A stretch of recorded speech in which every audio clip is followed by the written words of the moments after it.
अस्सलाम वालेकुम स्टूडेंट्स। आज हम सीखेंगे वर्किंग ऑफ कार्नोट साइकिल। जो कार्नोट इंजन होता है वो काम कैसे करता है, किस साइकिल पे काम करता है, आज हम वही बात डिस्कस करेंगे और फिगर के ज़रिए आपको समझाएंगे कि ये कैसे एक रिवर्सेबल साइकिल तय करके एफिशिएंसी को बढ़ा देता है। असल में क्या है, जो कार्नोट इंजन है ना, वो कार्नोट साइकिल के ऊपर काम करता है। मैंने डेफिनेशन लिख दी है। The Carnot engine works on the reversible cycle consisting of 4 processes called Carnot cycle. और वो 4 प्रोसेस कौन से हैं? Isothermal expansion, adiabatic expansion, isothermal compression और एडियाबैटिक कंप्रेशन। आप देख सकते हैं जो मैंने इनिशियल स्टेट लिखी है P1, V1, T1, सारी साइकिल तय करके ये इंजन अपनी उस पहली साइकिल पर पहुंच जाता है P1, V1, T1। अब हमें स्टेप वाइज डिस्कस करना होगा। पहला स्टेप है इसका एक्सपेंशन, मींस बढ़ जाना।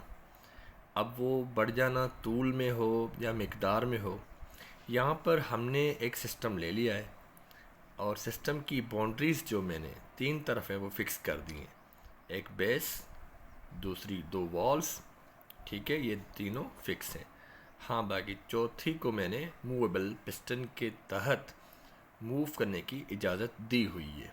ठीक है, ये पिस्टन जो है वो मूवेबल है और ये इंसुलेटिंग पिस्टन है, इसकी वॉल्स भी इंसुलेटिंग है। हाँ, अलबत्ता इसका बेस जो है वो कंडक्टिंग बेस है।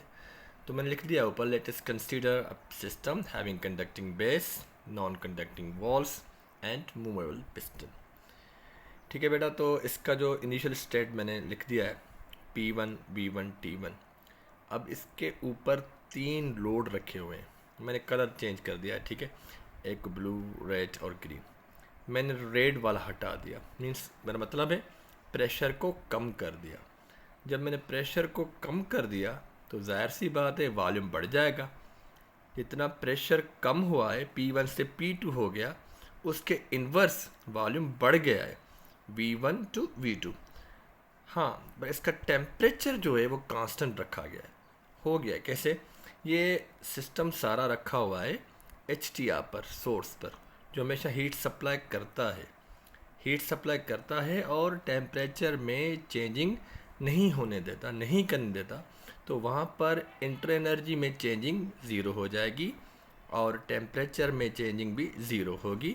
तो जहाँ पर इंटर एनर्जी चेंज नहीं होती, टेम्परेचर चेंज नहीं होता, वहाँ पर स्पेसिफिक हीट और एंट्रोपी दोनों इन्फिनिट होते हैं। ठीक है, अब दूसरा प्रोसेस है एडियाबैटिक एक्सपेंशन। अब इसमें क्या करते हैं, जो एक साइड थी ना कंडक्टिंग वाली, वो भी मैंने इंसुलेटेड कर दी। तो अब ये सिस्टम चारों तरफ से इंसुलेटेड है। इसका मकसद ये है कि हीट ना ही अंदर आ सकती है ना ही बाहर जा सकती है। तो इसमें क्या होगा बेटा, अब मज़ीद आप इसका लोड कम कर दें। जो ग्रीन वाला मैंने हटा दिया तो ये प्रेशर और कम हो गया, P2 से हो गया P3, तो वॉल्यूम बढ़ जाएगा V2 से V3। अब ये जो एरो ऊपर जा रहे हैं ना, ये वाले, ये रखा है मैंने, ये भी लिखा है, ये ऊपर वाले एरो बता रहे हैं कि ये एक्सपेंशन हुई है। अब इसमें क्या होगा, डेल्टा क्यू ज़ीरो है, मीन्स हीट की कोई चेंजिंग नहीं है, पर इसकी इंटरनल एनर्जी ड्रॉप हो गई। कैसे? वो जो काम हुआ है ना, जो वॉल्यूम में चेंजिंग हुई है, एट द कास्ट ऑफ, उसका खर्चा किसने भरा है? इंटर एनर्जी ने भरा है।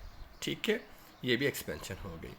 और तीसरी है आइसोथर्मल कंप्रेशन। यहाँ पर मैंने लोड को बढ़ा दिया। ठीक है, एक ब्लू बोला था, अब मैं ऐड कर रहा हूँ ग्रीन। अब ये जो एरो बता रहा है कि सिस्टम नीचे गया, मीन्स वर्क नेगेटिव है। इन दोनों में वर्क पॉजिटिव था, इनमें वर्क नेगेटिव है।